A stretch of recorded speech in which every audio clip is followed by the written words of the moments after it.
Assalamualaikum warahmatullahi wabarakatuh. Alhamdulillahirabbil alamin. Nahmaduhu wa nasta'inuhu wa nastaghfiruhu wa na'udzu billahi min syururi anfusina wa min sayyiati a'malina. May yahdihillahu fala mudhillalah wa may yudhlilhu fala hadiyalah. Asyhadu an la ilaha illallah wa asyhadu anna Muhammadar Rasulullah. Allahumma salli ala sayyidina Muhammad wa ala ali sayyidina Muhammad. Amma ba'd. Sebagaimana hamba yang beriman, marilah kita panjatkan puji dan syukur kehadirat Allah Subhanahu wa taala karena berkat nikmat dan karunia-Nya kita semua dapat melaksanakan segala aktivitas tanpa kendala, tanpa bahaya, serta selalu bahagia. Telah kita sampaikan sholawat serta salam kepada Nabi akhir zaman, seseorang uswatun hasanah bagi seluruh umat, dan sesosok yang penuh dengan kejujuran, amanah, serta dapat dipercaya, dan manusia mulia yang kita nanti-nantikan syafaatnya di hari akhir nanti, yakni Nabi Muhammad Sallallahu Alaihi Wasallam. Di Indonesia, kasus intoleransi masih kerap kali sering dijumpai. Contoh kasus intoleransi yang sangat marak diperbincangkan yakni intoleransi yang ditujukan terhadap orang-orang Timur. Orang-orang Papua ini mendapatkan julukan yang tidak selayaknya dilontarkan dari manusia ke manusia. Hal ini menunjukkan bahwa di Indonesia sendiri, krisis toleransi masih sangat merajalela. Ada juga kaum minoritas seperti layaknya Syiah dan Ahmadiyah masih sering merasakan diskriminasi dari kaum mayoritas yang ada di Indonesia. Contoh kasusnya adalah penyegelan Masjid Al-Hidayah di Sawangan, Depok, Jawa Barat.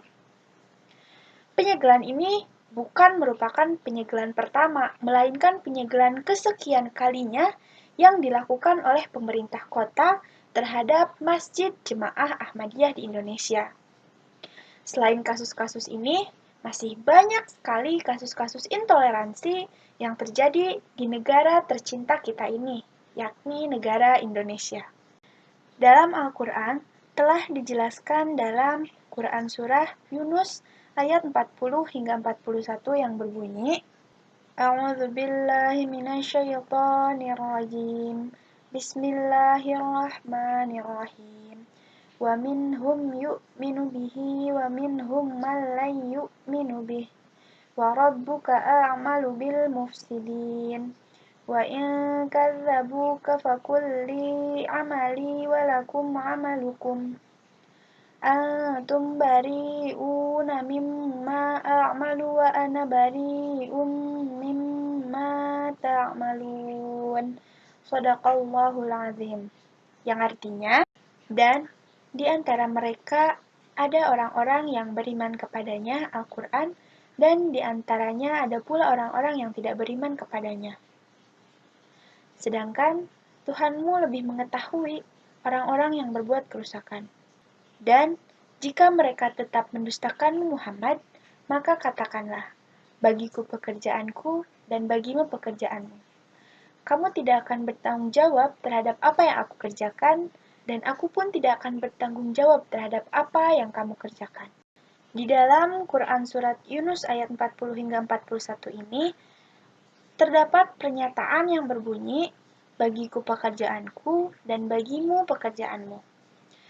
Pernyataan tersebut menjelaskan bahwa kita tidak perlu merecoki urusan orang lain.